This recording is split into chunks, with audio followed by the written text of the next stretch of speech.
thing is empty or not.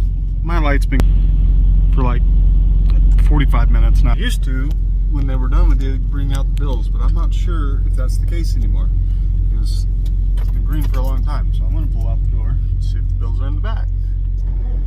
There's a lot of places do it that way these days. Wish they'd be a little more clear when you come in if that's the case, but I'm going to check.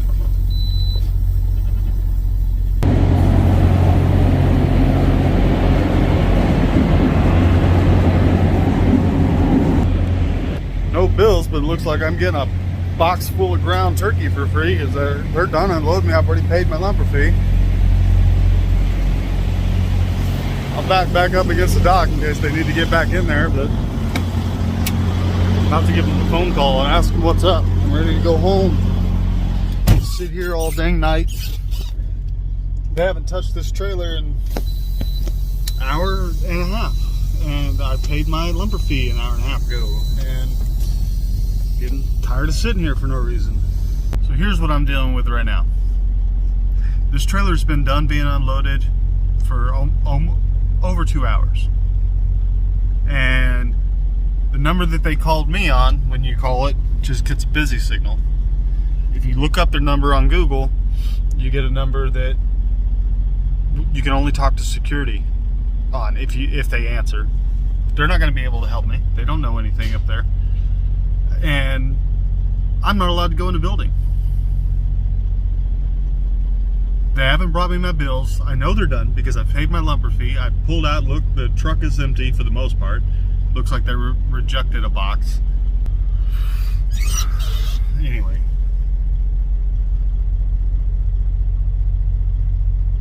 I don't know. I'm aggravated because it's almost midnight now. They've been done with this trailer since 10 p.m. And the longer that I have to sit here, the longer it takes me to get home. And I could have gotten home by like 1 o'clock in the morning and actually got some sleep so I'd be rested tomorrow. And instead, I've been sitting around here all night for no reason, and it's getting on my nerves. I did get a hold of somebody. You're not done yet, they said. It's like, okay. Well, they've been done unloading this trailer for 2 hours. Paid my lumber fee 2 hours ago. There's 10 pallets on there. None of them were even full pallets. How long does it take to count to, I think it was 340 cases?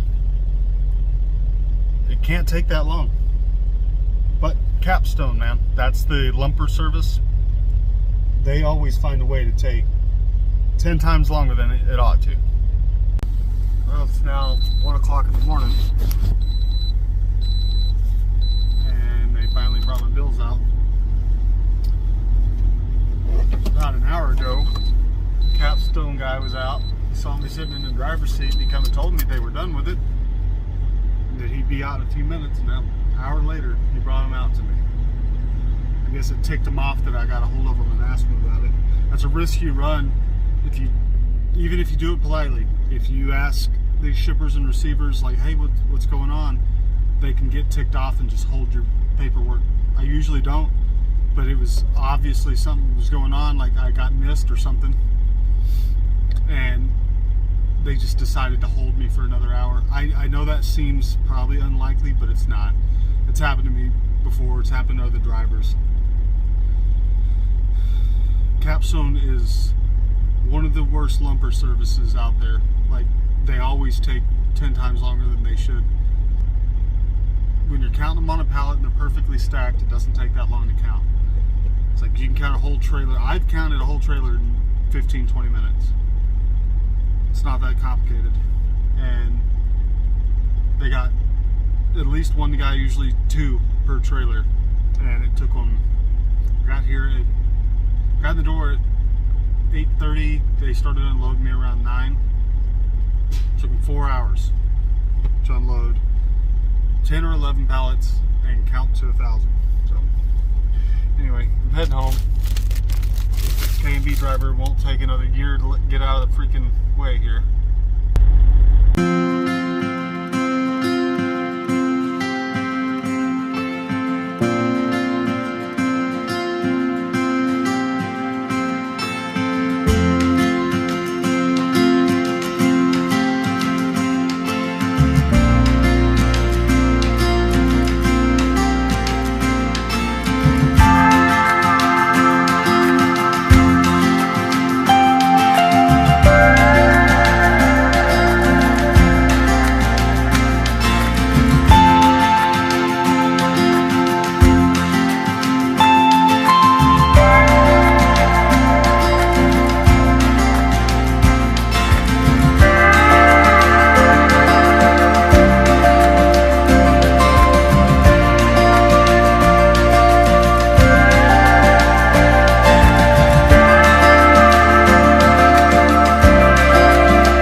to get my truck running so I can just drive home from here.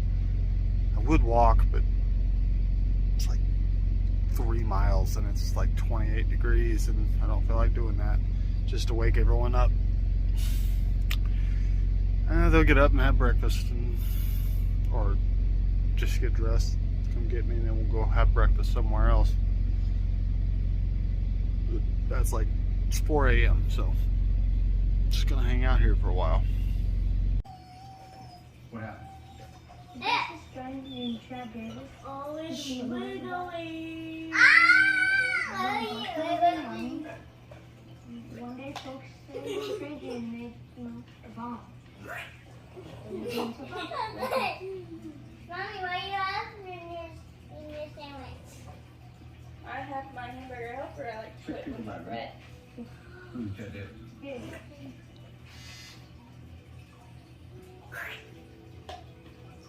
But then, Yeah. what will you try, Mommy? She said, only 5 shadows.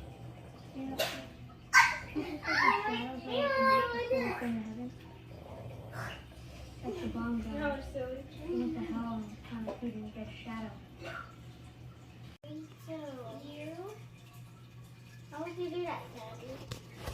Like, and with them, with a tree. See?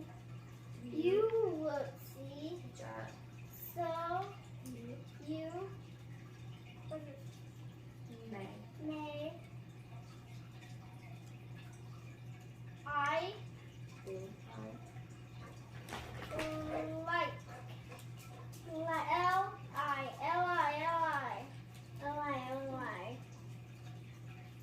You like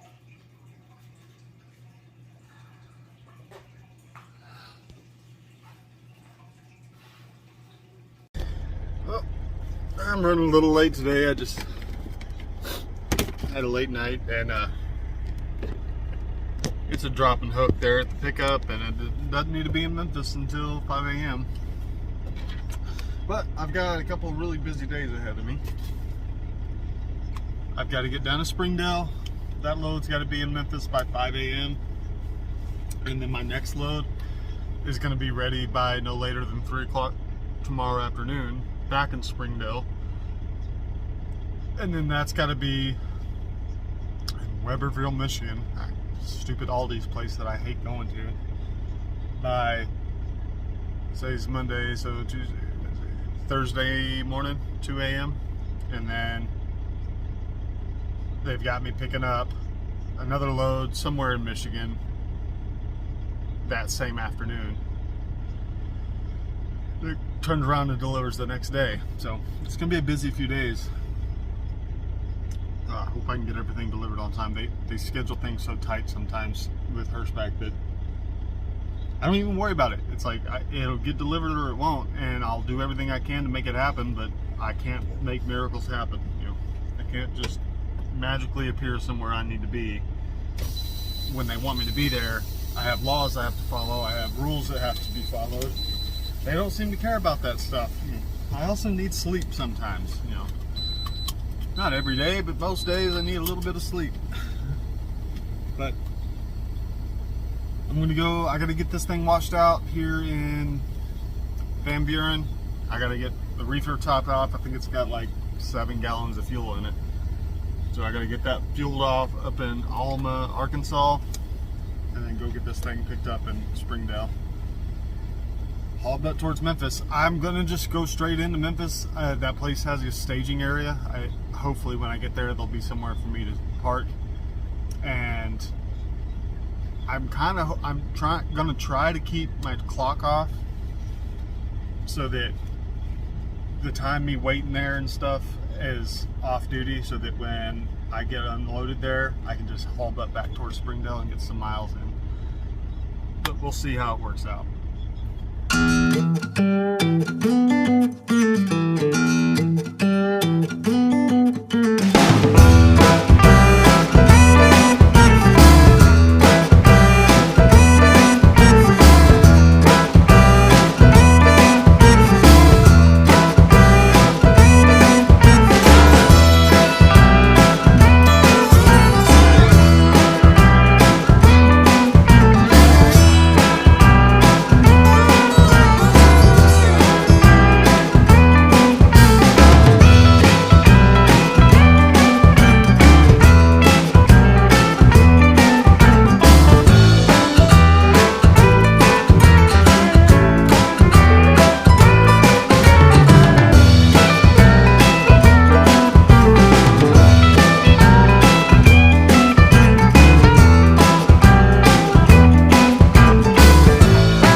she's always quick.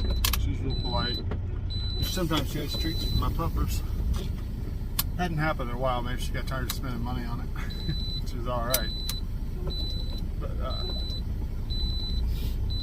I'm all loaded up. I'm gonna head on down to Memphis. I guess I'm gonna have to take a half-hour break somewhere. I don't have to be there till 5 a.m. It's only 6 p.m. It's only about a 6-hour drive. I can do it about 5:45, 5:30. But I'll have to take a half-hour break somewhere to reset my 8-hour clock. This also stop screaming at me. Oh man. Let me see. I don't know exactly how things are going to play out there in Memphis. There's a chance I'm going to have to take a full 10 somewhere, and I'll just get here when I get here, and with a fresh clock, you know, well, a half a clock because it's a 6-hour drive. With washout and stuff in between, so somebody coming in the gate here. Busy time of night, I guess. It's like the 4th or 5th truck coming in the gate. But yeah, I don't think I need to weigh this thing. It's pretty light. It's a 24,000 pound load. I can look at my truck air weights here. Yeah, 22,000 pound on the tractor, and the trailer was only half loaded, so it's not going to be any heavier on the trailer tandems. It's a nice evening. It's only in like 60s, so I'm going to get rid of the beanie and get my little trucker hat back on. I'm not a big fan of this place I'm going to in Memphis. It's like it's a roll of the dice, and sometimes I can get in and out of there in under 2 or 3 hours, and sometimes it can be 6-7 hours. It really doesn't matter much tonight. If anything, it'd be nice if they'd take a while so I could get a break in, so when I was done there I could roll out of there. Like if they don't get me in the door until 5, which is when my appointment is, then you know I'll have a 5.5 hour break there. And once I get in the door, if they take 4 or 5 hours, that'll be perfect. And I can just, when I'm done there, I can just roll on back down here, pick up this next load, and get some miles in. I hope to be done by, no later than 4 or 5 o'clock tomorrow night, because that way I don't have to fight for parking, and I have, I'll be ahead of the game a little bit.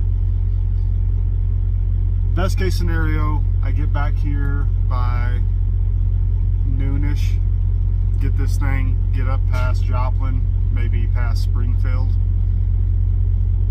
Missouri.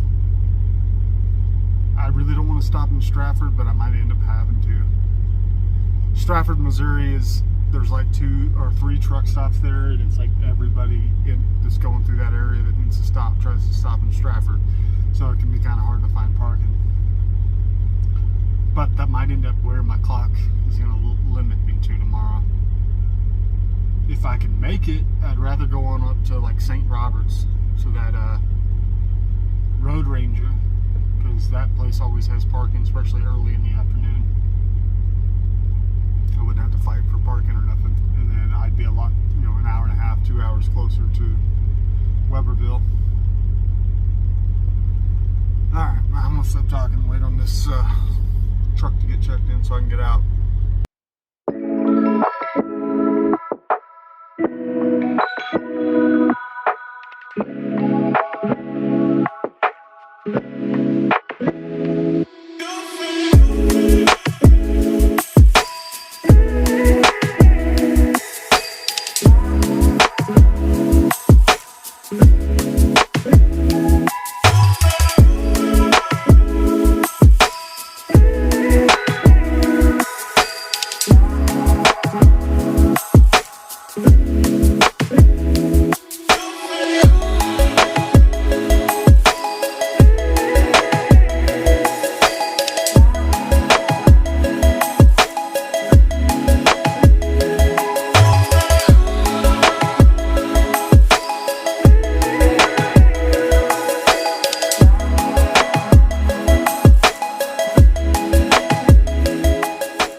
Couple things here. First is this guy.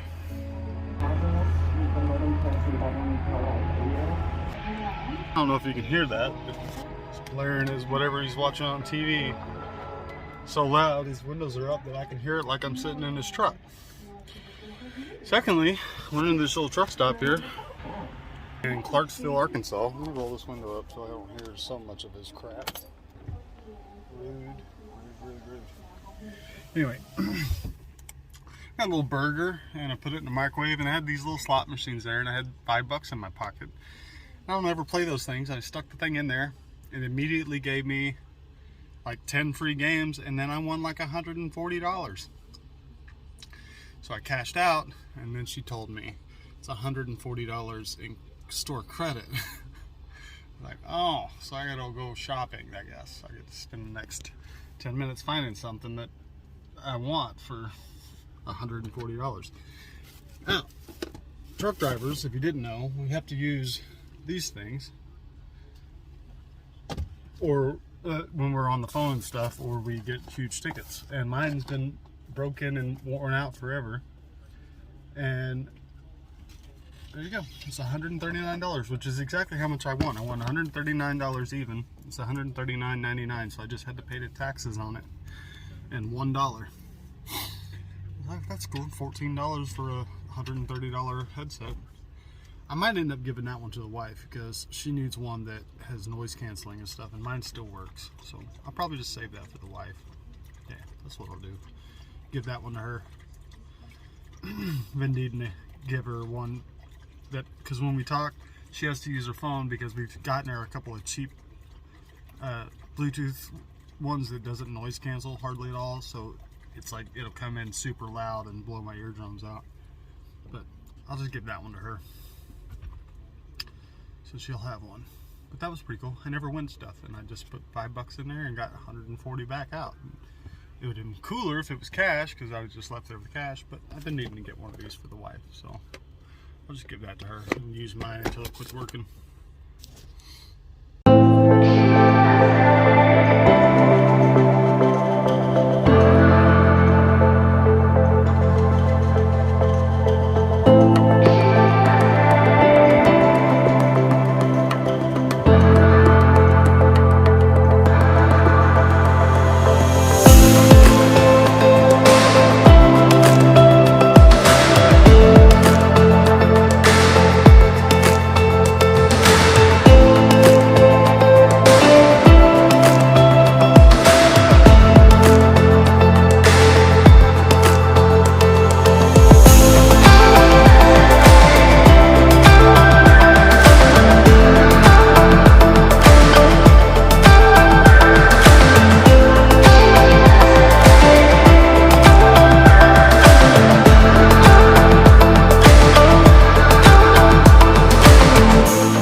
Actually never happened to me before.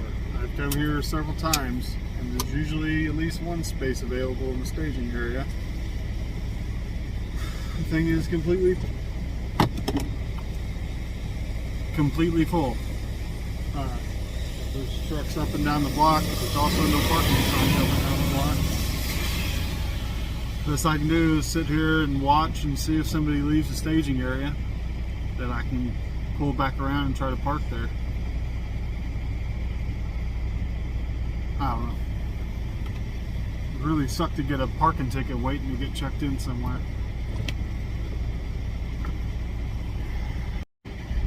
I also have to wait to check in because they're not going to let me. I've been here before. If I go up there now, they'll just tell me to go park and wait. If I have to be like at 4 a.m. or something like that, they'll let me check in. That's most Kroger's, about an hour before your appointment.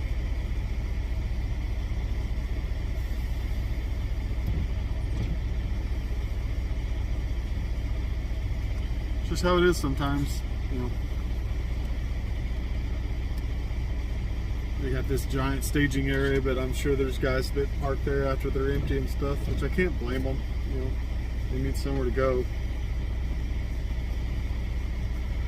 Hopefully, if a cop comes up here and instead of just giving out parking tickets, he'll ask us to move, and then I'll have to go down to the truck stop and hide out there, which is equally not going to have any parking. So, do what we have to do. Blows, but it is what it is, man.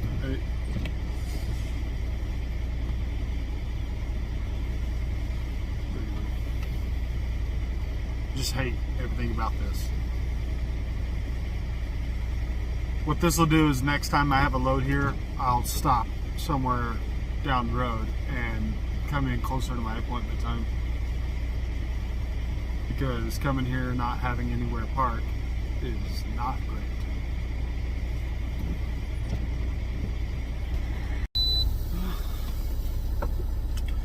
Checked in here. Had a door for me right away. I gotta figure out how to get turned around here. Get down to the guard shack. I might try to get away with just backing up into their little turnaround zone here. Let's see how that works out. As long as nobody comes out of the gate while I'm trying to do this, should be alright.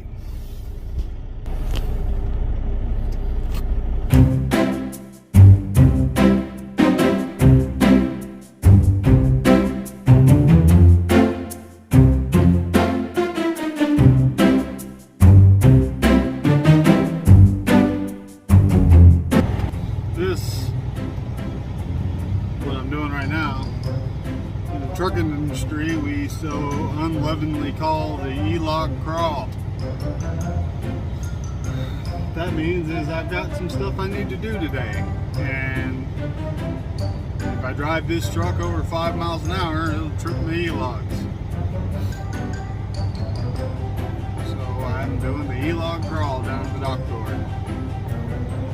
which is great right now because there ain't nobody behind me getting ticked off. I just creep my way down there and it won't be a big deal. It's not a fun thing to do. Everybody knows what you're doing too, and you stick the old flashers on and go 5 miles an hour. Everybody knows what to do. But you can thank the good old US of A government for making ridiculous laws and rules for things that we don't really need, and there's always a way around.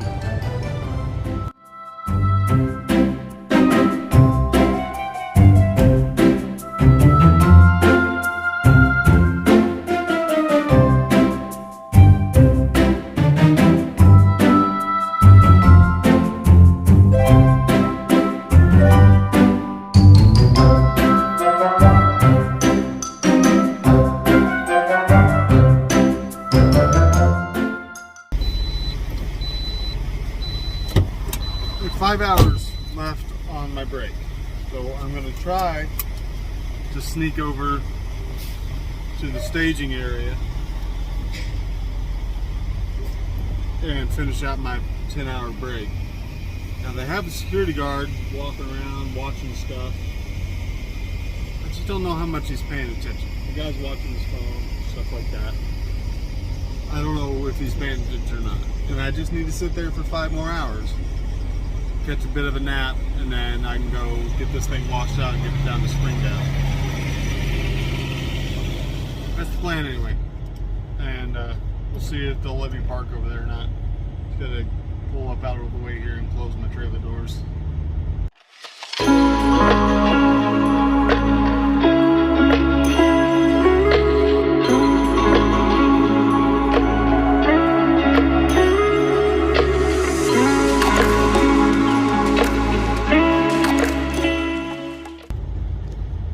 Yard isn't even over here, so I think I'm going to get away with it.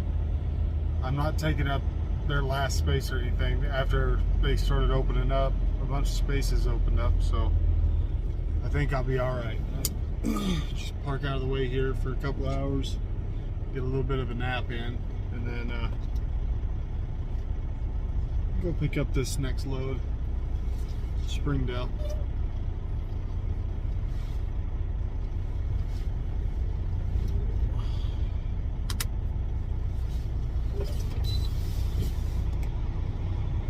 Angle parking always, I don't know, messes with my brain a little bit. I'm just so used to doing 90-degree angle parking. Anytime I have to do 45, I have to like recalibrate my brain. I don't know why. I mean, yeah, I'm used to doing one thing, you know, do that, you know, 5 or 6 times a day, and then all of a sudden I have to do angle parking and I have to like think about it a little bit. It should be easier because, or at least side angle parking,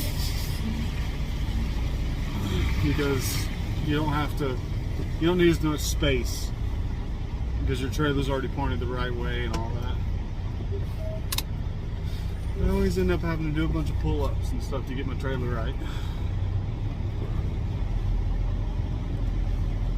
Granted, there is less space. That's why they do angle parking. But maybe one pull-up ain't bad. I'll take that. Maybe 2. We need to get a little closer to this truck next to me.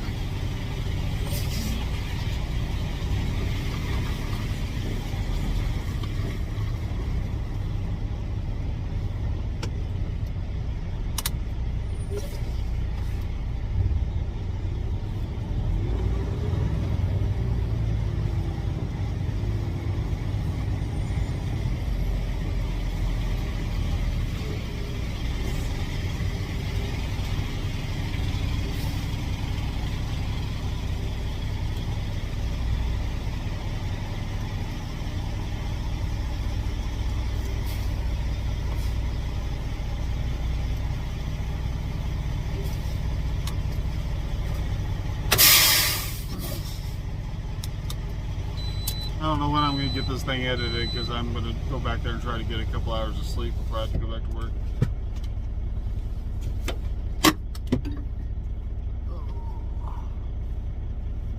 Tomorrow's going to be a long day. Today's going to be a long day.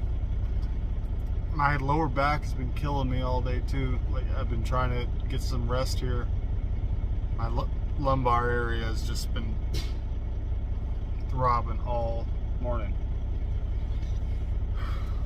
Don't know what to do about that. Maybe I'll take some ibuprofen and see if that'll help. And then try to get a couple hours of sleep here.